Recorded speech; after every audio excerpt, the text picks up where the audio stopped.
All right, our second lecture on the UK should be far, far shorter than the first. And sorry, those were 3 20-minute videos instead of 10 to 15. I'll try and be better and more humane on this one. So in the second set of relevant UK content we need is looking at governance and policy making. So asking how does the UK function as a nation state. So there are a couple of semantics that will show you someone's feelings about the government or how it operates when people talk about the Queen's government in the UK. This means that they perceive the government as this enduring, nonpartisan entity under the control of the Crown. If people call it either the Labour government or the Conservative government, it means that they're focusing on party identity as either a good or bad thing that the government is doing, or if they refer to it as like Johnson's government, May's government, Thatcher's government, you know, if they insert the prime minister's name, it means that they focus on faith or strength in the prime minister, or they target blame on it. So that's kind of an interesting FYI for when we kind of get things started. So the way the UK is politically organized is that it's a parliamentary democracy, and Parliament is sovereign, right? They are the ones who get to control how decisions are made. Parliament has the ability to both make or overturn any law at any point in time.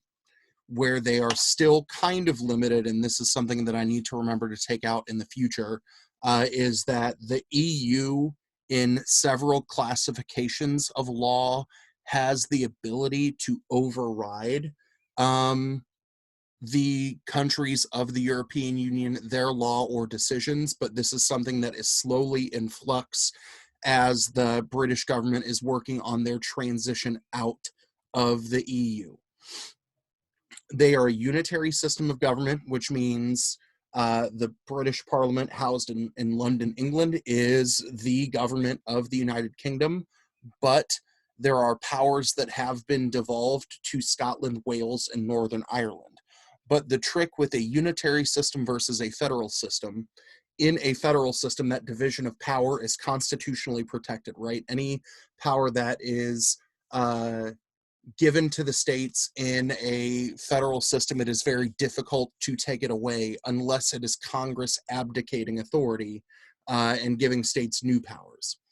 A unitary system, the government can be as strong or as weak as they want to, and they can give or take power from the subnational governments or the lower governments at any point in time if they so desire. They are seen as a fusion of power system instead of a separation of power system, because to become a member of the executive branch, you have to be a member of the legislative branch, right? The only way a prime minister can become the prime minister is by winning the election from their constituency, right? To win their election to become a member of parliament. And then if they are a member of the winning party, right, or they are the leader of the winning party or the leading coalition, they then become the prime minister.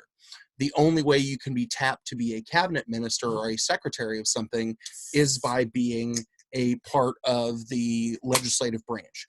This is way different from presidential systems that we talked about in like Nigeria, Mexico, or even the United States. So, right, if you are running for president in the United States and you win your presidential election and you are also currently in the Senate, you have to give that Senate seat away, right? If you are appointed to be a member of the president's administration, you have to give that seat away, right? So that's why after Trump was elected in 2016, we saw a couple of members of Congress who were tapped for a role in his administration. Case in point, Jeff Sessions becoming the Attorney General, he had to give up his Senate seat in Alabama to be able to become the Attorney General. That's different in a fusion of power system, right? You have to be part of the legislative to become part of the executive. They're also a constitutional monarchy, which we talked about in the first video, that the Queen or the monarch is in charge and allows the parliamentary government to rule in her country, right? So the queen reigns, but the queen does not rule. She cannot make decisions customarily anymore. She has all of the power because she's the queen, but she has no power because Parliament does everything. We talked a little bit about countries that create this head of state versus head of government delineation. The queen is technically the head of state, right? She is the ceremonial figurehead of the nation. That is why when any foreign leader will come visit the United Kingdom, they will always, pop their head in and say, what's up to the queen? But they will only know that they need to get business done with the prime minister, and the prime minister is the head of government. Whereas in the United States, or most presidential systems, the head of state and the head of government are the same person, right? So President Trump is currently the ceremonial leader of the United States, which is why he does things like lights a national Christmas tree or pardons turkeys on Thanksgiving. But he is also the head of government because he can instruct the government or the bureaucracy on things to do. She gives advice to the prime minister in a weekly meeting where she can give some input. What you are seeing hyperlinked in this presentation is about a meeting between the prime minister and the queen in 2016. What is odd, though, is every year the queen delivers a national speech from the throne. So think in the United States, right? Our president gives an annual State of the Union address where he, or hopefully someday she, will say what they would like Congress to do in the coming year, or what the government in general will do in the coming year. That speech in the UK is given by the Queen, but the speech is written by the prime minister and the majority party. So she becomes the voice of the political wing of the government. So it's not the queen going, all right, here's what I want, now y'all go do it. The queen is literally the puppet for the members of parliament in terms of their policymaking priorities. She gives what's called royal assent to bills. So in the same way that the president has the ability to veto a piece of legislation in most presidential systems, in theory, the queen goes, yeah, that's a good idea, right? She rubber stamps anything that happens. There is we'll talk about the Black Rod during office hours. You should go watch the Black Rod in terms of the person and the symbol and how it represents the monarchy in the in Parliament. It's odd to talk about, but you should watch this video and then we'll discuss it because that'll be easier to talk about.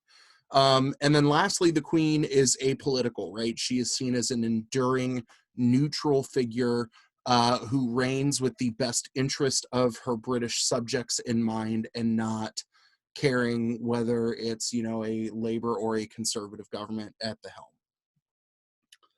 helm. Downing Street, you will hear people talk about frequently in discussions of UK politics. Downing Street, number 10 Downing Street is the address of where the Prime Minister lives, and the office of the Prime Minister, it's the British equivalent of the White House. So in talking about the executive branch of the government, and you can tell that I forgot to update this to put a picture of Boris Johnson in here instead of Theresa May, but you got some dope Boris Johnson pictures from the end of the last set of notes. The Prime Minister is a member of Parliament and the leader of a majority party, but he or she is not necessarily the top of the food chain. The way that the Prime Minister and their cabinet get described is that the Prime Minister is seen as first in a line among equals, because in order to maintain support and power, right, the Prime Minister needs to be able to keep their cabinet happy. So they can only serve as long as she or he is the leader of the majority party. So if the prime minister hacks people of their own party off and you have defections or resignations, it hurts their ability to run or win and secure their ministership in a future election. The Prime Minister is responsible for choosing the cabinet and shaping policy for the government, but it tends to be a collective decision that is made amongst highest ranking members of the political party.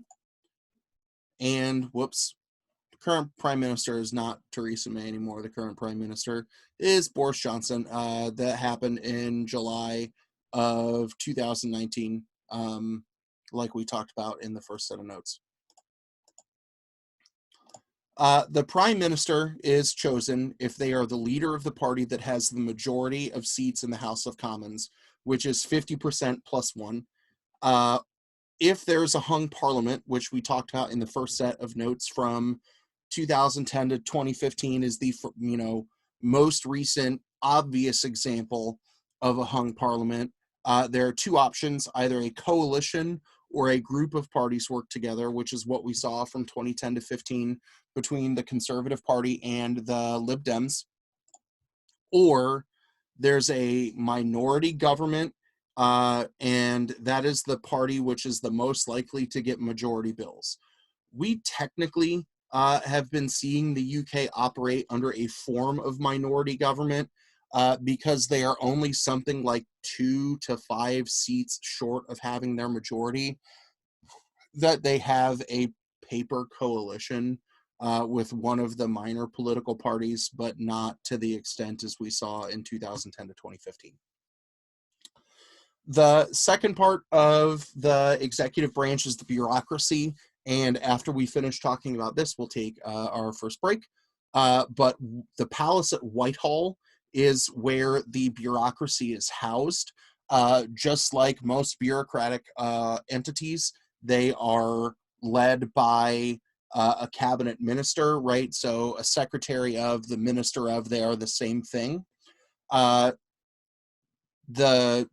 This is, like I said, it's named after the Palace of Whitehall, where the monarchs lived from 1530 to 1698.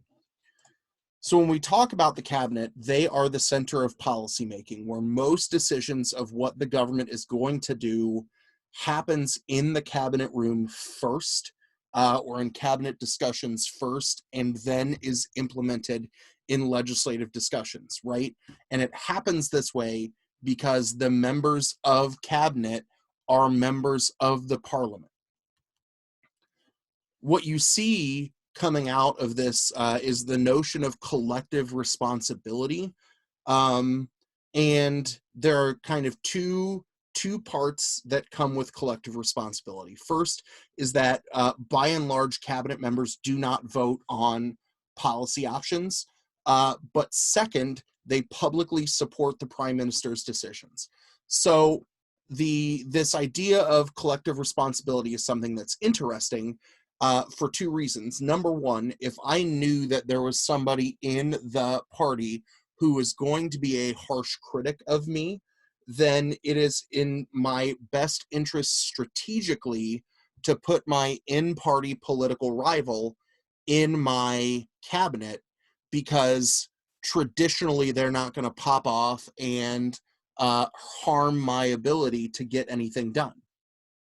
By and large, they're going to toe the party line and support whatever I want to do or whatever I stand for writ large. But secondly, if there is an argument in the cabinet room, that's not going to spill to the outside world. And that's why in the first video, when I talked about how there were cabinet ministers who were both publicly criticizing Theresa May or quickly resigning from her cabinet after her handling of the Brexit initiative, it kind of sent some shockwaves because it showed weakness, and it is not in the best strength of the party in power to project any kind of weakness, because it makes it more difficult for them to win a majority in the next election. Cabinet members are not policy experts, right? So we are not expecting the Secretary of the Exchequer to be an expert economist. Their job is to do the political navigating of what is coming from their departments. So they are seen to be as they are political experts, but they know that there is an army of loyal civil servants who work in their department who will be the experts for them. So if I'm the Secretary of the Exchequer, my economists that work in the British equivalent of the Treasury Department, they will come up with the economic proposal that they think is best, and they will then trust me as the politics expert to be able to navigate that through the House of Commons. We already talked about this a little bit. Why will a prime minister put in-party rivals in the cabinet? And it's because they won't speak out against the prime minister, right? It silences them. So we'll stop here. We will take a quick break, and then we'll hop back in terms of looking at how Parliament works.